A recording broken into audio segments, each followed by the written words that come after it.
York's classic rock, Q1043.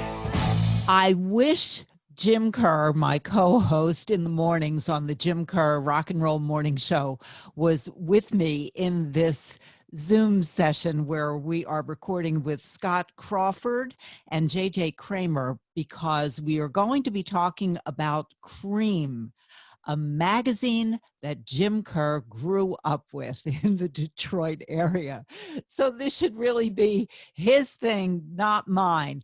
And the reason I have Scott Crawford here and JJ Kramer is the movie, the documentary Creem, America's only rock and roll magazine. You'll be able to see it on your various platforms starting this coming Friday. Scott Crawford is the director of the documentary, and JJ Kramer is the son of the publisher Barry Kramer. And actually, when his father died and JJ was just 4, JJ was named chairman of the board thanks to his father. So now, if you haven't ever seen Creem magazine, if you haven't ever heard of Creem magazine, you're beginning to get a picture in your mind that this is not Rolling Stone. This is not a magazine that took itself seriously. This was sort of, if I had to describe it, the Mad magazine of the rock world. Is that correct, pretty much? I think that's a pretty accurate description. Absolutely. I think that the writers for Creem took the music seriously, but I don't think they took themselves all that seriously. So I think, but certainly, that passion and that love of music is what was on every page of every issue every month. So Scott, tell us the background of the documentary. Well, I'd grown up reading Creem. I was introduced to it a little later, a little beyond their heyday, early 80s. And but then I went back and kind of, it was sort of served as like a history book for me in a lot of ways in terms of music. And so once I finished my last film, I approached JJ through a mutual friend, Jan Huelski, who was the senior editor of Creem back in the day, and also my senior editor when I was doing a magazine. And so she said, "Hey, you guys should talk," because I said, someone's got to make a Creem doc, and I'd love to be the one to do it. And so I dropped. I think I just called up JJ, maybe emailed you. I can't remember, but and we just started talking, and immediately, I think our vision was very similar, and it wasn't that long after that we decided to just full steam ahead. JJ, you were only 4 when your father died, all too early. What are your memories of your dad? I mean, first of all, it was wonderful being able to see you with your dad in the documentary. And the footage in this magazine, I mean, not the magazine, the documentary, is just priceless because you're really taking a step back into time. And it's just fascinating. You see the writers today and as they were then, and there's just an amazing amount of footage, actually.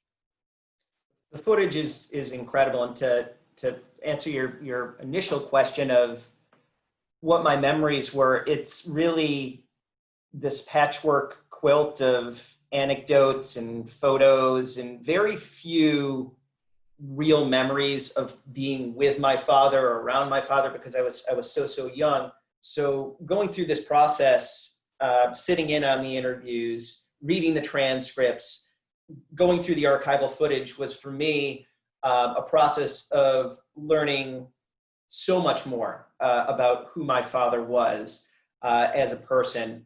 And some of the archival footage that you see in the film of me and my father, I didn't find that until we started production on the film. I was going through my mom's basement and found a box full of unmarked videotapes, and we just decided to have them digitized, and lo and behold, there was me with my father, which was incredible. That was an incredible moment for me when I pressed play on the computer and saw what we had digitized. I'm like, oh my God, this is wild.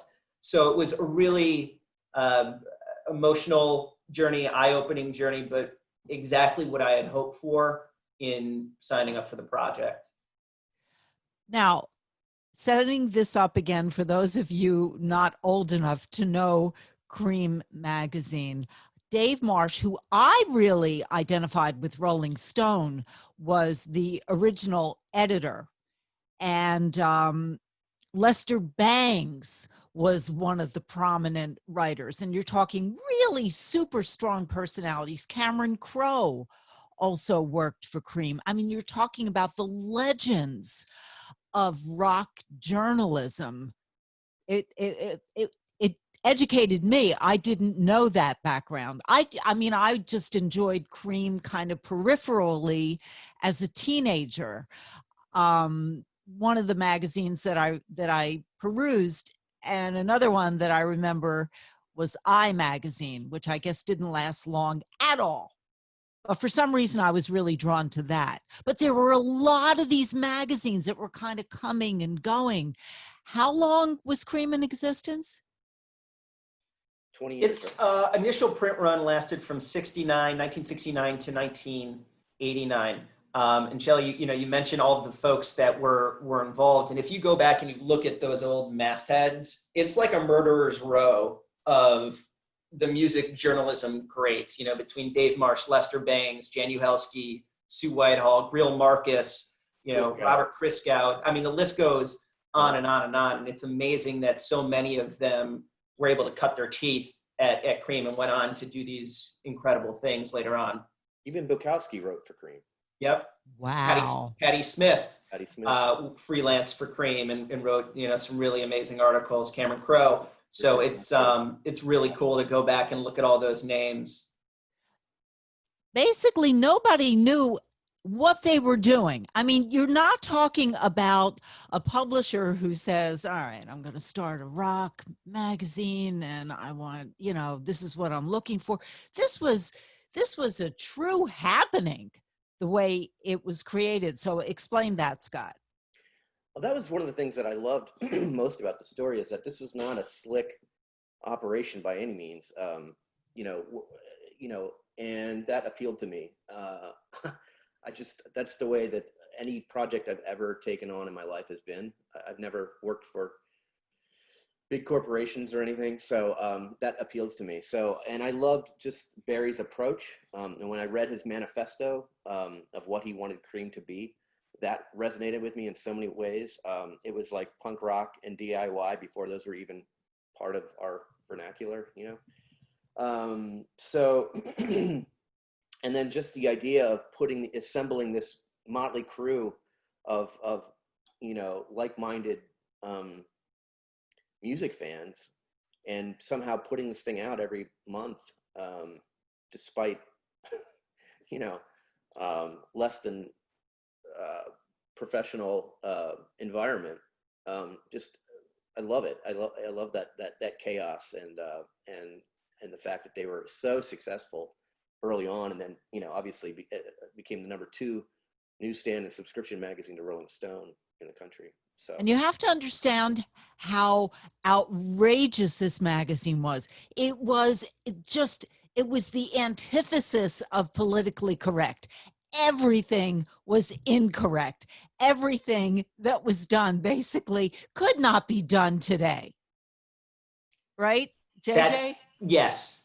I think, that's one of the things we didn't shy away from in the film was Creem owns what it was in its time.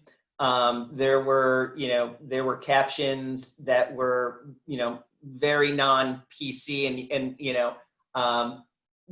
overly sexualized, things like that. And one of the interesting things that we learn in the film is that a lot of Creem's female editors and writers were largely responsible for those captions back in the day, and we sort of lean into all of those themes, saying, yeah, it was the 70s.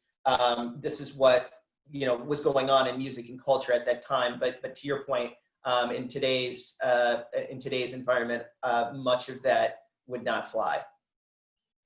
I am speaking with Scott Crawford, the director of Creem, America's only rock and roll magazine. You could start watching it this coming Friday on all the various platforms. Also with me, JJ Kramer.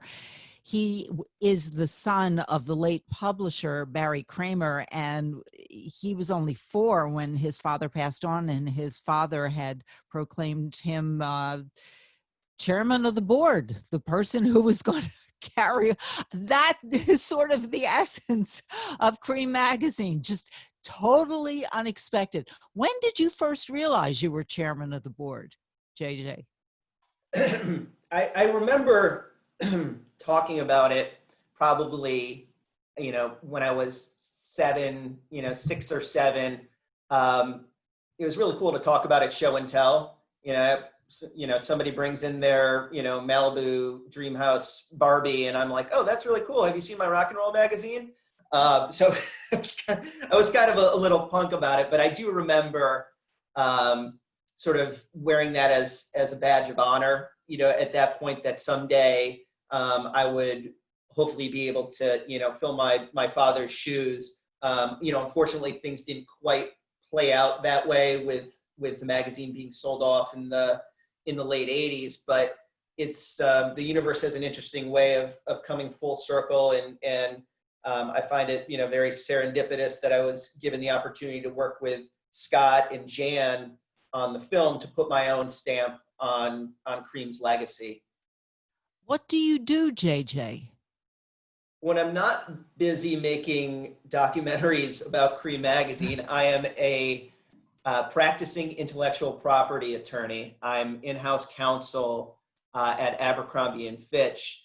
And while on its face, that may not sound like it's a related skill set to what we're doing here, but my experience working with trademarks and copyrights actually helped me put Creem's rights back together after they were sold off in the late 80s. The rights were kind of splintered with lots of different folks claiming different rights to different parts of Creem's archive and whatnot. So I spent the better part of 15 years putting those rights back together, and finally accomplished that in 2016, right as we were about to kick off production. So it was like my worlds collided there, that I was able to use my, the lawyer side of my life to help propel the creative side.